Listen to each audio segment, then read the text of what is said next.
હરિભાઈ ચૌધરીએ બનાસ ડેરીના ડિરેક્ટર પદ માટે કલેક્ટર કચેરી ખાતે ફોર્મ ભર્યું। હરિભાઈ ચૌધરીએ પૂર્વ ગૃહમંત્રી તરીકે પણ સેવા આપી છે અને તેમના નિર્ણયથી સહકારી ક્ષેત્રમાં રાજકીય માહોલમાં ગરમાવો આવ્યો છે। પાલનપુર કલેક્ટર કચેરીએ પહોંચીને ફોર્મ ભરતી વખતે હરિભાઈ ચૌધરીએ જણાવ્યું છે કે તેઓ છેલ્લા 40 વર્ષથી ભારતીય જનતા પાર્ટી સાથે જોડાયેલા છે। સહકારી ક્ષેત્રમાં પણ તેમણે કામ કર્યું છે। તેઓ પ્રદેશ ઉપાધ્યક્ષ પણ રહી ચૂક્યા છે અને 4 વખત સંસદ સભ્ય તરીકે ચૂંટાયા છે। તેમણે ઉમેર્યું કે બનાસકાંઠા જિલ્લાએ તેમને સેવા કરવાની ઘણી તક આપી છે, પશુપાલકોના હિતમાં અને બનાસ ડેરીની પ્રગતિ માટે, જેથી ખેડૂતોને વધુ ફાયદો થાય તે હેતુથી તેમણે આ ફોર્મ ભર્યું છે। તેમણે વિશ્વાસ છે કે પાલનપુર અને બનાસકાંઠાના પશુપાલકોના આશીર્વાદથી તેમનો ભવ્ય વિજય થશે।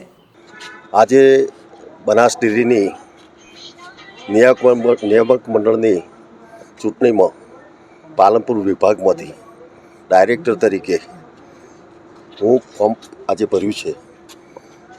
બનાસકાંઠા જિલ્લામાં વર્ષોથી મેં કામગીરી કરી છે। ભારતીય જનતા પાર્ટીમાં પણ છેલ્લા 40 વર્ષથી એક નાનામાં નાના કાર્યકર તરીકે પાર્ટીમાં પણ કામ કર્યું છે। સહકાર ક્ષેત્રે પણ મેં કામ કર્યું છે।